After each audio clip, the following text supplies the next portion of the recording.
찬양하오니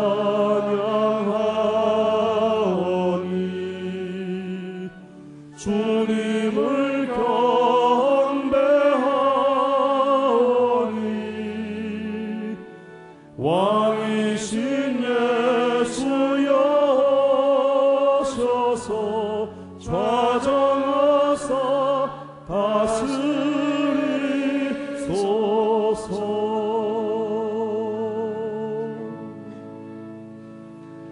할렐루야. 큰 은혜 주실 줄 믿습니다. 우리 서로 인사하겠습니다. 큰 은혜 받으세요. 큰 은혜 받으세요. 옛날 독일에 그 재무부 장관으로 있었던 분 가운데 그 마르티 바텔이라고 하는 그런 유명한 사람이 있습니다. 이분은 젊었을 때 너무 가난해서 지방에 출장을 가게 되면 될 수 있도록 값싼 여관에 들어가서 그렇게 잠을 잤다고 합니다. 어떻게 해서든지 여비를 좀 줄여보려고 그렇게 좀 허름한 여관에 가서 잠을 잤다고 하는 것입니다. 그런데 한 번은 잠을 자고 아침에 일어나니까 신발이 없어졌어요. 도둑이 구두를 집어간 것입니다.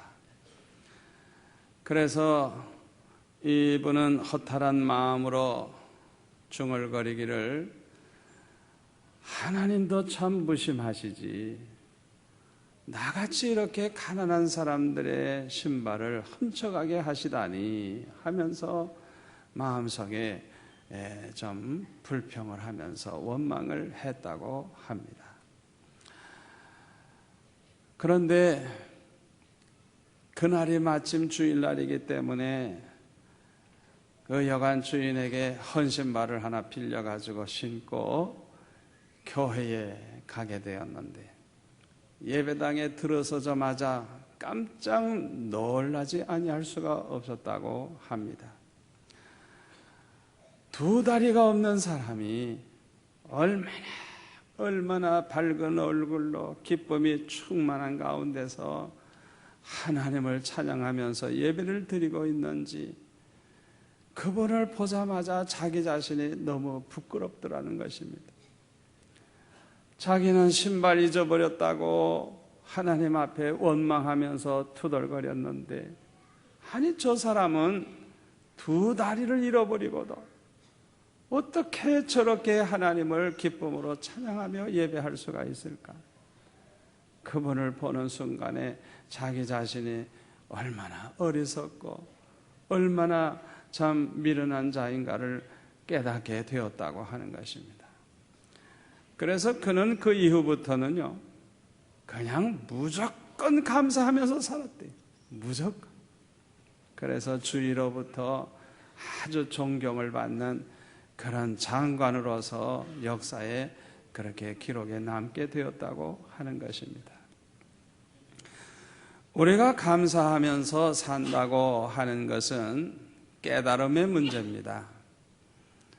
그 사람이 얼마나 그것을 깨닫느냐에 따라서 그만큼 감사하게 되는 것입니다. 아무리 축복을 많이 받았어도 가지고 있는 게 아무리 많아도 깨닫지 못한 사람에게는 이상하게도 감사할 게 하나도 눈에 보이지 않는 거예요. 감사할 마음도 생기지도 않고 감사할 수가 없는 거예요. 그러나 가지고 있는 게 아무리 적다고 할지라도 깨달음을 얻은 사람들에게는 얼마나 감사할 것이 많은지 하나님 앞에 감사하게 되는 것입니다. 우리가 잘 아는 헬렌 켈러, 그 유명한 분이죠. 그는 이 세상에 태어날 때 아예 눈이 안 보이고 귀가 안 들리고 따라서 말도 못하는 벙어리로서 삼중장애자로서 그렇게 살았어요. 어떻게 보면은 차라리 죽는 게 낫죠. 그렇게 고생하면서 살 바에야 얼마나 그 삶이 괴롭겠어요. 죽는 게 낫죠. 그렇게 불쌍한 이 헬렌 켈러가 이런 글을 썼어요. 3일 동안만 볼 수 있다면 이라고 하는 책을 썼는데, 그 책을 보면 우리가 감사할 게 얼마나 많은가 하는 것을 깨닫게 됩니다.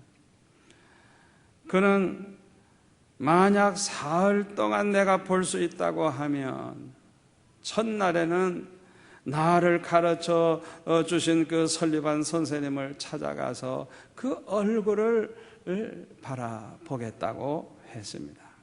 그리고 나서는 산으로 올라가서 아름다운 꽃과 풀과 또 저녁에는 그 빛나는 그 노을을 보고 싶다 그랬어요.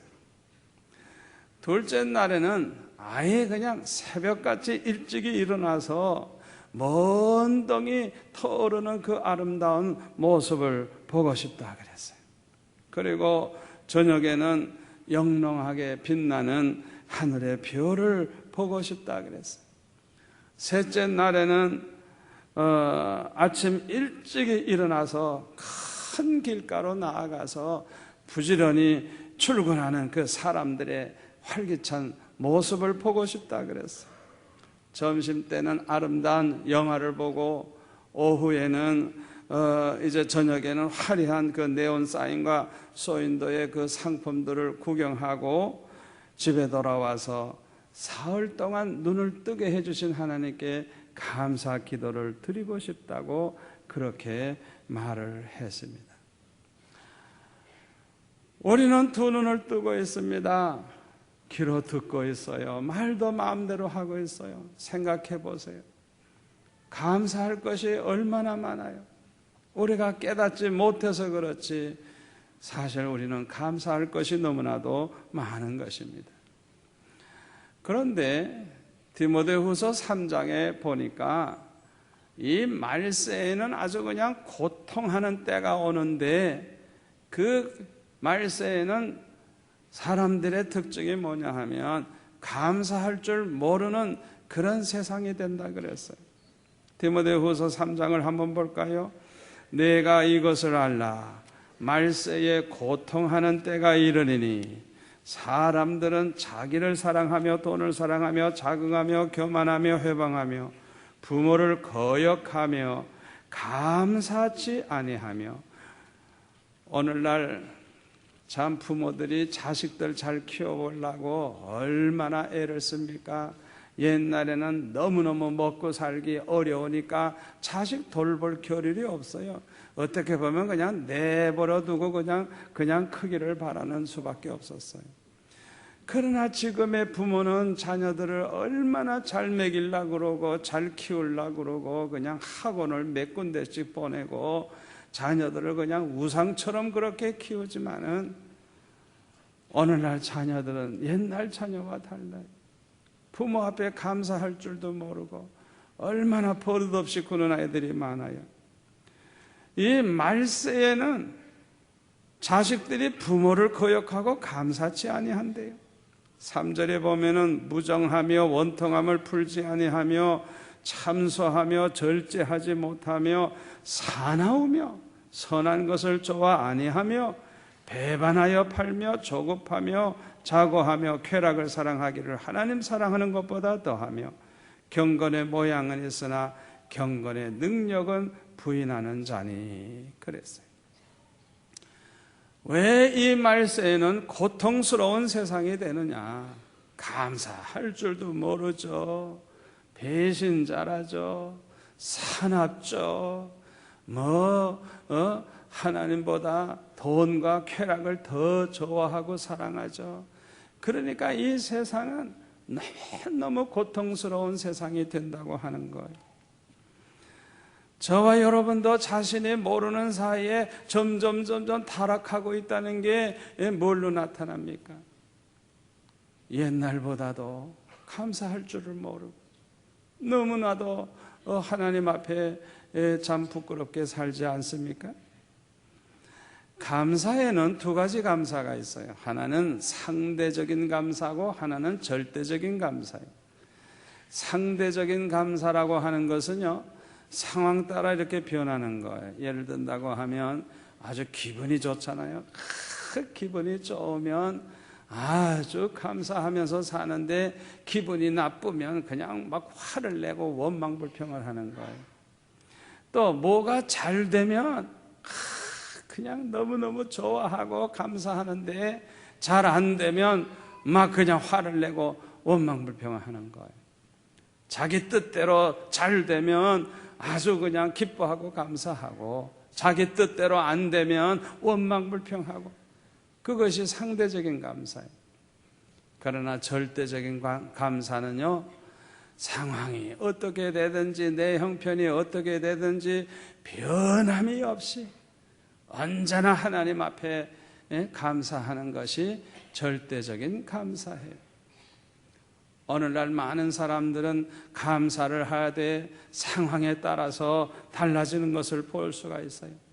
장사가 잘 되면 기분이 좋아가지고 뭐 감사하다고 하고, 장사가 안 되면 그냥 얼굴이 쭈그러져가지고 그냥 불평하고 원망을 해요. 아들이 인류대학이라도 들어가면 아주 기분이 좋아가지고 그냥 감사하다고 그러다가도 또 둘째 아이가 낙방을 하면 그냥 원망불평을 하고, 상황에 따라서 표현하는 것입니다. 이런 사람들은 매사에 이기적이에요. 자기중심적이에요. 자기가 하나님을 위하는 게 아니라 하나님이 자기를 위하라는 거예요. 그래서 하나님이 잘해주면 좋아하고 감사하고, 잘 안 해주면 원망불평하고, 이런 사람들은요, 믿음이 좀처럼 자라나지를 않아요. 항상 그냥 어린아이와 같은 신앙생활을 하는 것입니다. 그러나 깨달음이 있는 성도는 다릅니다. 항상 감사하면서 사는 것입니다. 우리가 깊이 생각해 보면 예수 믿고 구원 얻은 것만 생각해도 항상 기뻐하고 감사할 수밖에 없는 줄로 믿습니다. 우리가 천국 백성이 된 거, 하나님의 자녀가 된 거 얼마나 감사해요. 우리가 좀 고생하면서 살아도, 오늘 죽어도 천국에 갈 거 생각하면 결단코 슬퍼할 일이 아닌 줄로 믿습니다. 우리가 하나님의 자녀된 거 생각하면 얼마나 감사해요. 항상 기뻐하고 항상 감사하고 찬양해야 될 줄로 믿습니다. 우리가 지금까지 살아온 것을 곰곰이 생각해 보면 감사할 게 얼마나 많아요. 지금 살아있다는 것 자체가 하나님의 은혜인 줄로 믿습니다. 모든 것이 하나님의 은혜라는 것을 깨달은 성도는 항상 감사하면서 기쁨으로 사는 것입니다. 유명한 발명왕 그 에디슨은 아주 발명을 많이 해가지고 발명왕이 된 사람이에요. 그는 평소에 연구를 많이 했다 그래요. 한 번은 기차를 타고 먼 여행을 하는데 며칠씩 걸리니까 시간이 너무나도 아까워가지고 아예 기차 한 칸에 한쪽에다가 연구실을 이렇게 차려놓고 며칠 동안 그 기차 안에서도 연구를 하게 됐어요. 그런데 이 기차가 그냥 갑자기 그냥 서게 됐는지 그냥 덜커덩 하면서 흔들리는 바람에 화학약품이든 약병이 쓰러지면서 불이 붙기 시작을 했어요. 달려가는 기차가 불이 붙으니 뭐 난리가 났겠죠. 차장이 달려와가지고 그냥 귀싸대기를 한 대 그냥 때리면서 그냥 바깥으로 던져버렸대요. 그때부터 이 귀가 안 들리는 거예요. 그런데도 불구하고 그는 낙심을 하지 아니하고 열심히 연구를 해가지고 얼마나 많은 그런 발명을 했는지 몰라요. 많은 사람들은 에디슨을 만나서 이런 질문을 했다 그래요. 당신은 어떻게 해서 그렇게도 많은 물건을 발명할 수가 있었느냐고. 그때에 그는 대답하기를 자기는 귀가 먹었기 때문에 아무것도 들리질 않아서 바깥이 아무리 시끄러도 자기는 조용하니까 조용한 가운데서 연구에 집중할 수 있었기 때문에 자기는 이렇게 발명왕이 될 수 있었다고 하면서 자기 귀가 먹게 된 것을 항상 하나님 앞에 감사했다고. 할렐루야. 우리가 생각을 조금 바꿔서 생각해 보세요. 우리가 깨닫지를 못해서 그렇지 깨닫기만 하면 모든 것이 감사할 것밖에 없는 줄로 믿습니다. 하박국 3장 17절 18절에 보면 하박국 선지자는 이렇게 말하고 있습니다. 비록 무화과 나무가 무성치 못하며 포도나무에 열매가 없으며 감람나무에 소출이 없으며 밭에 식물이 없으며 우리의 양이 없으며 외양간에 소가 없을지라도 나는 여호와를 인하여 즐거워하며 나의 구원의 하나님을 인하여 기뻐하리로다. 할렐루야. 참 위대한 선지자입니다.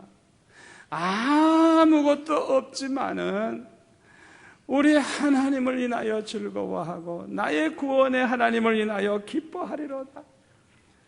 나를 구원해 주신 하나님만 생각하면 너무너무 기쁘고 너무너무 감사하고, 이 하박국과 같은 저와 여러분이 될 수 있기를 바랍니다. 성경에 보면요, 역경 중에서도 감사하면서 산 위대한 믿음의 사람들이 많이 있어요. 그 중에서도 대표적인 인물이 누구냐 하면 사도 바울을 들 수가 있어요. 사도 바울은 일찍이 세상을 배설물과 같이 다 버리고 오직 주님과 복음만 위해서 살다가 순교한 사람입니다. 그는 얼마나 가난과 굶주림에 시달렸는지 몰라요. 헐벗고 굶주리고, 그뿐만 아니라 가는 곳곳마다 핍박을 받고 나중에는 감옥 생활을 오래오래 하다가 순교를 한 사람이에요. 그러나 오늘 본문에 보면은 이렇게 하나님 앞에 감사하라고 말씀을 하고 있습니다. 그리스도의 평강이 너의 마음을 주장하게 하라. 평강을 위하여 너희가 한 몸으로 부르심을 받았나니 또한 너희는 감사하는 자가 되라. 그리스도의 말씀이 너희 속에 풍성히 거하여 모든 지혜로 피차 가르치며 권면하고 시와 찬미와 신령한 노래를 부르며 마음에 감사함으로 하나님을 찬양하고, 또 무엇을 하든지 말에나 일에나 다 주 예수의 이름으로 하고 그를 힘입어 하나님 아버지께 감사하라. 그랬어요. 지금 사도 바울이 골로새 교인들에게 이 편지를 기록을 하고 있는데 무슨 화려한 궁궐에서 이걸 쓰고 있는 거 아니에요. 안락한 주택에서 편안히 사는 가운데 이 편지를 쓰고 있는 게 아닙니다. 사도 바울은 지금 로마 감옥에 갇혀 있는 겁니다. 언제 사형 언도를 받을지 몰라요. 그런 상황에 처해 있으면서도 사도 바울은 항상 기뻐하고 감사하면서 성도들에게도 그렇게 감사하면서 살라고 이렇게 편지를 쓴 것입니다. 그런데 특히 17절에 보면요, 또 무엇을 하든지 말에나 일에나 다 주 예수의 이름으로 하고 그를 힘입어 하나님 아버지께 감사하라. 무엇을 하든지 감사하면서 하고, 무슨 말을 하든지 항상 감사하고, 할렐루야. 어떤 일이 일어나도 항상 아버지께 감사하라고, 그렇게 사도 바울은 우리에게 말씀하고 있어요. 왜 이렇게 감사하면서 살라고 했을까요? 그것은요, 감사 생활이 축복이 되기 때문인 것입니다. 감사 생활은 하나님을 기쁘시게 합니다. 그래서 우리 하나님은 감사 생활하는 사람들을 기뻐하시고 축복하시는 것입니다. 토마스 아케필스는 말하기를 하나님은 항상 감사하는 자에게 축복을 주시며 그의 축복을 교만한 자의 손에서 거두시고 겸손한 자에게 언제나 허락하신다 그랬어요. 교만한 사람은 하나님 앞에 감사할 줄 몰라요. 교만한 사람은요, 영안이 어두워가지고요, 하나님을 똑바로 몰라요. 자기 자신이 얼마나 한심한 인간인지 그걸 몰라요. 그러니까 하나님 앞에 감사할 줄을 몰라요. 이스라엘 백성들이 광야에 있을 때에 항상 원망불평을 했어요. 아니, 자기네들이 내버려 두면은 애굽에서 종살이 하다가 그저 노예 생활하다가 죽을 인간인데, 그들을 하나님이 구원하셔서 홍해를 갈라 육지같이 건너가게 하시고 날마다 메추라기 만나를 먹이시면서 불기둥 구름기둥으로 인도하시는데, 어떻게 감히 하나님 앞에 원망불평을 할 수가 있어요? 교만하니까, 눈이 어두워가지고 하나님이 어떤 분인지도 알지도 못하고, 자기 자신들이 얼마나 연약한 자인가도 모르고 건방지게 하나님 앞에 원망을 불평하고 그러다가 다 망하고 만 것입니다. 그들이 만약에 항상 기뻐하고 감사만 하면서 살았다고 한번 생각해 보세요. 아마 광야 생활 40년 그렇게 하지 않았을 거예요. 한 달 정도로 그냥 끝내고 그냥 가나안 땅 들어갔을 거예요. 그뿐만 아니라 그들이 모두가 다 젖과 꿀이 흐르는 가나안 땅에 들어가서 하나님의 사랑과 축복을 받으면서 살게 되었을 겁니다. 그런데 어리석게도 원망 불평만 하다가 다 죽고 만 것입니다. 감사 생활은 하나님을 기쁘시게 합니다. 그러므로 하나님의 사랑과 축복을 받게 되는 것입니다. 감사 생활은요, 많은 사람들을 기쁘게 해주고요, 아주 많은 사람들에게 기쁨을 주는 아름다운 미덕이 돼요. 여러분의 자녀들이 항상 아빠 고마워요, 엄마 고마워요, 조그만 애들이 그냥 조그만 입을 열어가지고 아빠 고마워요, 엄마 고마워요, 그래 보세요. 얼마나 이뻐요. 얼마나 이뻐요. 그냥 뭐든지 그냥 다 주고 싶을 거예요. 다 주고 싶을 거예요. 그렇게 감사하다고 이러면서 살아보세요. 많은 사람들을 기쁘게 해주는 것. 키케로는 말하기를 감사하는 마음은 가장 위대한 미덕일 뿐만 아니라 다른 모든 미덕의 근원이 된다 그랬어요. 감사하는 생활은 자신에게 얼마나 많은 유익이 되는지 모릅니다. 히아테스라고 하는 사람은 말하기를 하나님께서 우리에게 어떤 것을 주시든지 간에 하나님께 감사하는 사람에게는 마귀가 발붙일 자리가 없다 그랬어요. 항상 감사하는 마음을 가지고 살면 마귀가 발붙일 자리가 없다는 거예요. 할렐루야. 여러분, 마귀는요 언제나 우리가 원망 불평하는 마음을 가질 때 찾아오는 거예요. 그러나 우리가 항상 하나님 앞에 감사하게 되면 마귀가 물러갑니다. 아멘. 이스라엘의 지혜서인 탈무드에 보면요, 이 세상에서 가장 똑똑하고 현명한 사람이 누구인가? 모든 사람에게 늘 배우려고 하는 자세를 가진 사람이다 그랬어요. 이 세상에서 가장 강한 자가 누구인가? 자기 자신을 이긴 사람이다 그랬어요. 이 세상에서 가장 부유한 사람이 누구인가? 자기가 가지고 있는 것에 대해서 만족히 여기고 항상 감사하면서 사는 사람이라고 그는 그렇게 말을 하고 있습니다. 돈만 많다고 부자가 아닙니다. 자기가 가지고 있는 것에 대해서 만족할 줄 모르는 사람은 결코 부자가 아니에요. 그러나 자기가 가지고 있는 것이 적어도 그럼에도 불구하고 자기가 가지고 있는 것에 대해서 만족하고 감사하는 사람이 가장 부유한 사람인 것입니다. 늘 감사하면서 사는 사람은요, 그렇지 못한 사람보다 훨씬 건강하고 행복하다고 합니다. 다시 말하면 늘 자기가 만족히 여기면서 감사하는 마음으로 살면요, 아주 몸도 건강해진다는 거예요. 생각해 보세요. 늘 만족하고 늘 기쁘고 감사하면서 얼굴이 훤해 보세요. 일이 잘 돼요. 그런 사람은 좋은 일이 생겨요. 혈액순환도 잘 돼요. 아멘. 그런 사람은 행복해요. 행복해요.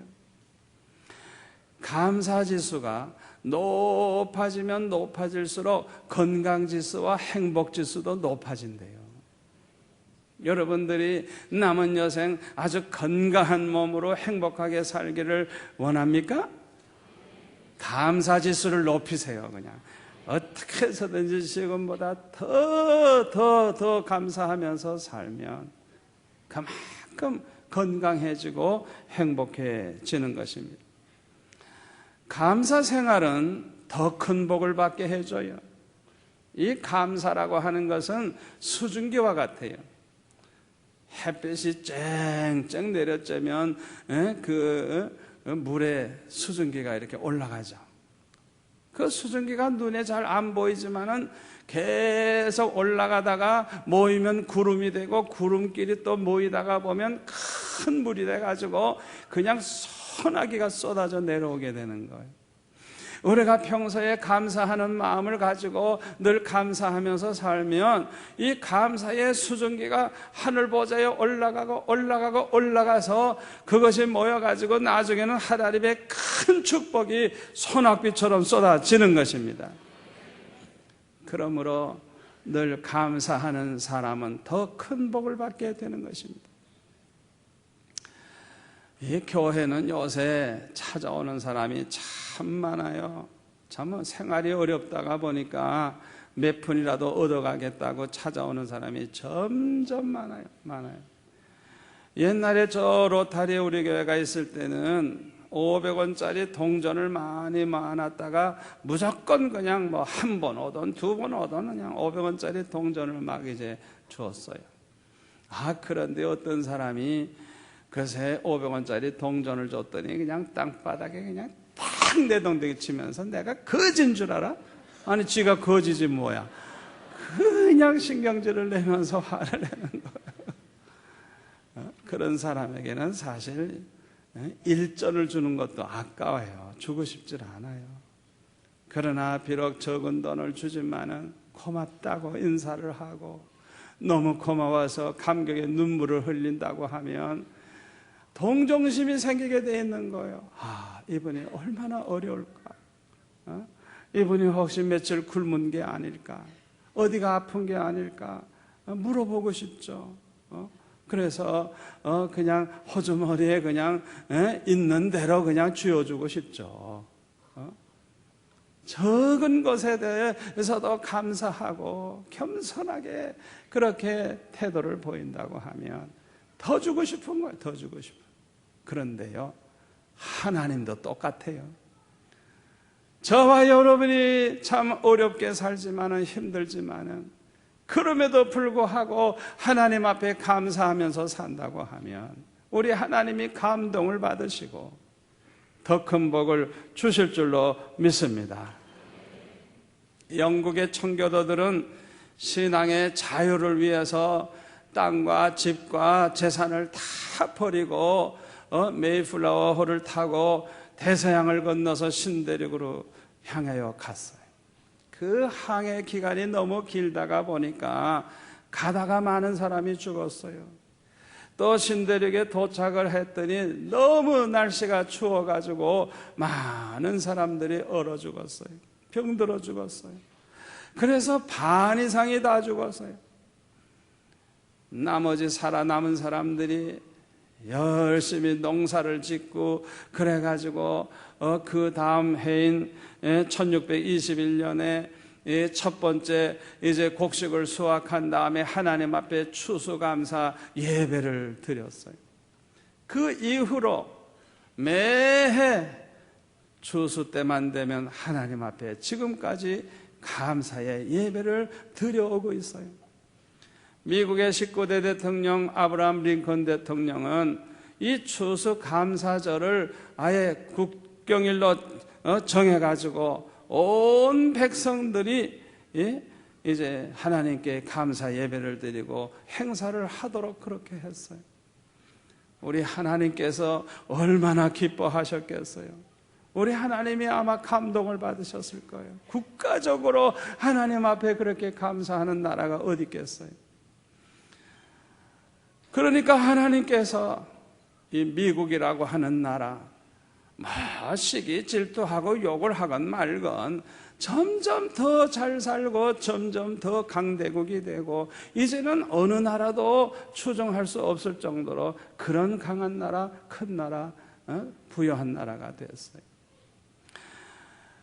여러분, 하나님 앞에 감사하는데 인색하지 마시기를 바랍니다. 하나님 앞에 항상 감사하면서 살면 더 큰 복을 받을 줄 믿습니다. 축복이라고 하는 것은요, 만복의 근원 되신 하나님이 주셔야 받습니다. 우리 하나님은 감사하는 자에게 더 큰 복을 주세요. 아무쪼록 남은 여생 하나님 앞에 늘 감사하면서 사셔서 가면 갈수록 더 큰 복을 받으시는 저와 여러분이 되시기를 축원합니다. 기도하겠습니다. 아버지 하나님 감사합니다. 오늘 주신 말씀을 마음에 깊이 새기고 이 말씀을 행함으로 축복을 점점 더 많이 받는 우리 성도들 되게 하여 주옵소서. 예수님의 이름으로 기도하옵나이다. 아멘.